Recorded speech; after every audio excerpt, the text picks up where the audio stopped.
What is GDP? Differentiate between real GDP and nominal GDP. നിങ്ങൾ എങ്ങനെ answer ചെയ്യും? Most important question ആണ്, frequently board repeated ക്വസ്റ്റ്യനും കൂടിയാണ്. നമുക്ക് ഫസ്റ്റ് GDP എന്താണ് എന്ന് നോക്കാം. What is GDP?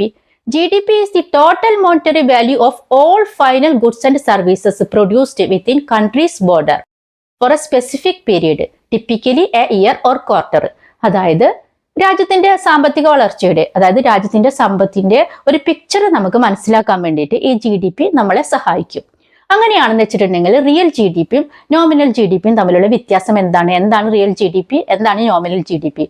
Real GDP എന്ന് പറഞ്ഞിട്ടുണ്ടെങ്കിൽ സാധാരണയായിട്ട് ബേസ് ഇയറിലെ കോൺസ്റ്റന്റ് പ്രൈസിലാണ് കണക്കാക്കുന്നത്. അതുകൊണ്ട് തന്നെ ഇവിടെ ഇൻഫ്ലേഷന് അഡ്ജസ്റ്റ് ചെയ്യുന്നു. ബേസ് ഇയറിലെ കോൺസ്റ്റന്റ് പ്രൈസിൽ എന്ന് പറയുമ്പോൾ ഒരു എക്സാമ്പിൾ പറയാം. ഇപ്പൊ 2020 1 കിലോ അരിയുടെ വില 40 രൂപയാണെന്ന് അസ്യൂം ചെയ്യുക. അങ്ങനെയാണെന്ന് വെച്ചിട്ടുണ്ടെങ്കിൽ നമ്മൾ 2026 കണക്കാക്കുമ്പോഴും ആ ബേസ് ഇയറിൽ 40 രൂപയിൽ തന്നെയാണ് നമ്മൾ കണക്കാക്കുള്ളൂ.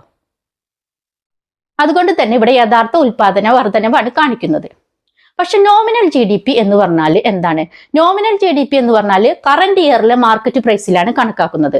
ഇപ്പൊ കറന്റ് ഇയറിൽ അരിയുടെ വില ഇപ്പൊ 60 രൂപയാണെന്ന് വെച്ചിട്ടുണ്ടെങ്കിൽ ആ കറന്റ് ഇയറിലെ പ്രൈസിൽ തന്നെയാണ് നമ്മൾ കണക്കാക്കുള്ളൂ. അതാണ് റിയൽ GDPയും നോമിനൽ GDPയും തമ്മിലുള്ള പ്രധാന വ്യത്യാസം.